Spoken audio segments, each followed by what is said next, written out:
السلام علیکم کتونکو سیلګرۍ سیمه ملم جبه کې موجود یم او ډیره ښایسته موسم هم دی دلته خو دلته چې دلته مې یو کس ولیدو نو ما د خپل ماشوموالی رایاد شو کوم ماشوموالی راته یاد شو د پی ټي وي باندې یو ډرامه چې لیده وي روغ لیوني دي خلکه روغ لیوني ما به ډېر ارمان کوو چې یاره زه ورسره چېرته میلاو شم خو په اول ځل مې ولیده ډېر خوشحاله هم شوم او بیا به داسې ښایسته نظارو په ښایسته موسم کې ورسره میلاو شم دا ډېر ښه خبره په خیر راغلی درته وایو ملم جبه خو هسې هم ډېره ښایسته سیمه ده او تاسو خلک ډېر ګوري په سکرین به یې ډېر کتلي او بیا نه صرف په ملم جبه کې بلکې د سوات په ښایسته ښایسته ځایونو کې تاسو ډېر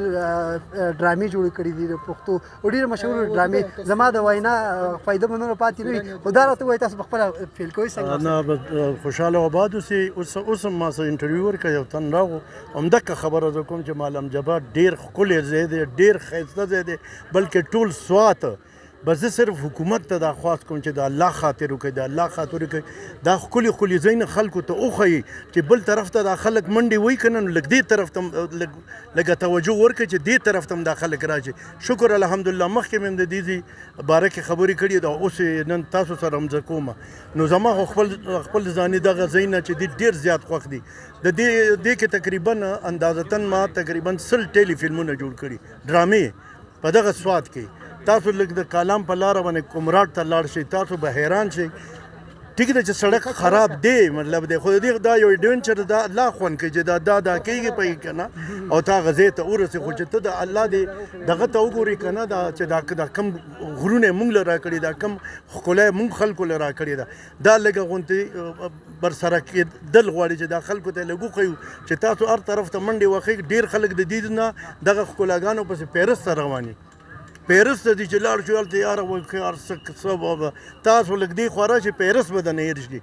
نو بل دا دی چې زه حکومت ته خواست کوم چې د خدای خاطر وکړي دې سوات ته لږه توجه ورکړه ستاسو وزیر اعلی صاحب هم چې دی نوم د دې سوات دی هغه له پکار چې د سوات دپاره لږ څه کوشش وکړي لږ د دې خلکو باندې لږ رحم وکړي او دا سړکونه وله جوړ کړي او دا نور یې هم ښایسته کړي تاسو ډېر خلک چې دی خندولی دی خوشحاله کړی دی همیشه په دې ځایونو کې تاسو موجود یې او دغه شانته کې د خلکو اواز هم جوړ شوی دا ته ووایه څنګه چې ډېره موده پس به هم تاسو سوات ته راغلي سوات کې ډېر وخت تېر شوی دی نه سوات ته خو جي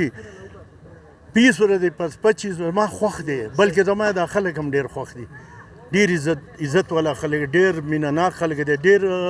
تابعدار خلک دی او ډېر د عزت په نظر راته ګوري چې راشم دلته نو زما دې خلکو سره ډېره مینه ده نو چې لږ غوندې هم داسې دغه شي که نه بس چې رایاد شي که نه نو بس بیا په سوات کې ناست یم ملګري هم پکې دوستان هم پکې رونه بایګان زموږ پکې ډېر زیات دي نو په ما خو دا سوات لکه ګران دی نو بس اوس دې خدای وکړي الله دې وکړي رب العالمین دې وکړي چې دغه حکومت لږه توجه ورکړي ګمراټ دا تاسو به تللی یئ خو چې تاسو په دې روډونو باندې لاړ شئ که نو دا د دې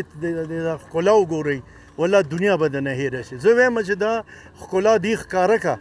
د بهر ملکونو دا څومره ملکونه چې دا خلک به دې طرف ته را روان دي تاسو خپل خبرو کې دا هم وویل چې د 100 نه سوا تاسو ډېرې فلمونه جوړ کړي په هغې کې دا وختي که درته داسې یو ښه غونده کې کلیپ درته یادېږي که راسره شریک کړي ګوره چې ما خو زرګونه کړي دا خو ما زرګونه کې دا فلمونه دا خو ما دا لږ تاسو ته یاد کړه اوس ما ته پته نشته چې کم مې دلته جوړ کړي خو لکه تاسو ته خیل هم دی ښه درته پته ده چې سوات کې مې ټول نه زیات کار کړی دی نو سوات کې مې کړی دا تاسو ته علم نه دی چې کوم خلک راتلل غواړي هغې له په خپله ژبه کې پیغام ورکوي نو پیغام دا دی که زه خو دا تا ته مې ونه ویلې چې یا الله دا خلک الله دې وکړي چې زما دا خبرې په هغې باندې لکه ښه ولګي او په دې عمل وکړي او د سوات طرف ته لږ راشي او دا ښایسته ځایونه وګوري او بلکې دا موسم دی چې په دې موسم کې راشو دا ښکلي ځایونه وګوري نو هغې ته به په خپله خوند ورکوي نو الله دې وکړي چې راشي زموږ د طرف نه نه ښه کردار مې دا نشته خو زه به طرف یو خبره ته کوم چې ستاسو د ټولو ښځه او نر مولا په جنتونو کا پر نورې خبرې